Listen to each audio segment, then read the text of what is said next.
You know what the problem is?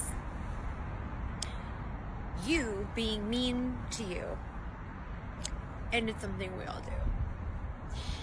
We're always very compassionate to others, loving, kind, there for you, be there for you, buy you things, take you places, hug you, love you. Where are you at for you? Are you giving yourself that same kind of compassion and love and attention when you are feeling down and off and need that the most? It's hard because nobody's ever taught you that. No one's like, hey, in 5th grade or 4th grade or 3rd grade or high school or middle school, you're feeling angry right now? Let's go talk about this. Let's figure out how to make you feel better. This is how you process your emotions. This is how you discuss how you feel. This is how you communicate your emotions. Nobody ever teaches you that. You got to teach yourself, right? So it's one of those things that can be challenging because your thought patterns become very habitual. They become habitual. And so it can be like, well, I just don't know how to do that thing. Well, of course you don't, because you haven't practiced it. You know, so being nice to yourself can be very foreign, especially in particular for men or even for women that have been, you know, degraded or taught, like, don't be a little, you know, like, man up. And that can be very challenging because, like, yeah, I'm fine. I'm good. Really? Are you? That's why you have the blowouts and the depression and the anxiety and the overwhelm and the chaos and the breakdowns and the meltdowns. Those don't come out of nowhere. They build up. They build up. And we can want the whole world to try to understand us, but it's never gonna take the place of the love that you can give yourself. Nobody in the world can give you enough attention all the time to make you feel as good as you can make yourself feel good. And then when you make yourself feel good and others love you or want to be around you and do pay attention to you, it just feels even better because you're already making yourself feel good. But the whole purpose of that is really to help you make better decisions.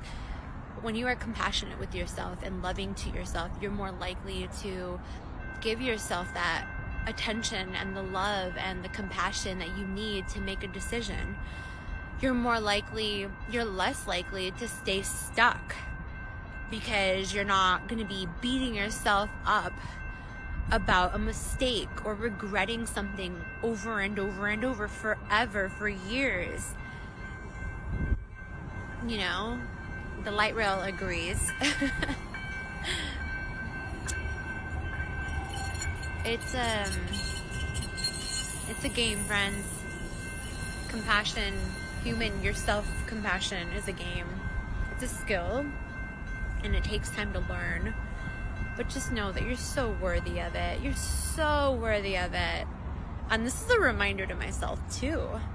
And it is the most challenging thing that I've ever had to learn. How can I be compassionate with myself? In those moments when I change my mind, in those moments when I make a mistake, in those moments when I'm mad at myself, in those moments when I have those arguments with people that I love, in those moments where I don't know my self-worth, in those moments when I repeat the thing that I know I don't like just to get more clarity, in those moments, you have to say, hey, you know what? It's okay. Like, because talking about it over and over and over and over and over and over and over again and talking crap to yourself doesn't make it any better at all. Worrying about it doesn't make it any better. And yeah, we want to get to the solution. We want to get better. We want to make better decisions. We want to become decisive. We want to be on track and make sure we're doing the right thing and being the right parents and the right moms and the right spouses and partners. But it's a learning game. So you understand that. So you're always constantly evolving and growing and learning. So why be mean to yourself again? It's really interesting why we do that. It's a taught thing. And again, us learning how to be compassionate with ourselves is not really a taught thing. But I'm here to tell you that is a problem. That is the reason why you feel the way you feel more than half of the time. It's never what somebody else is really doing. It's always your perception of it. And when you can love yourself enough to say, you know what, no matter what, I know my worth, I know my love, I know who I am, I know what I stand for, I know the value that I bring to the table because I love me and I've been practicing this, those things become less and less and less bothersome. All right? So sending you so much love.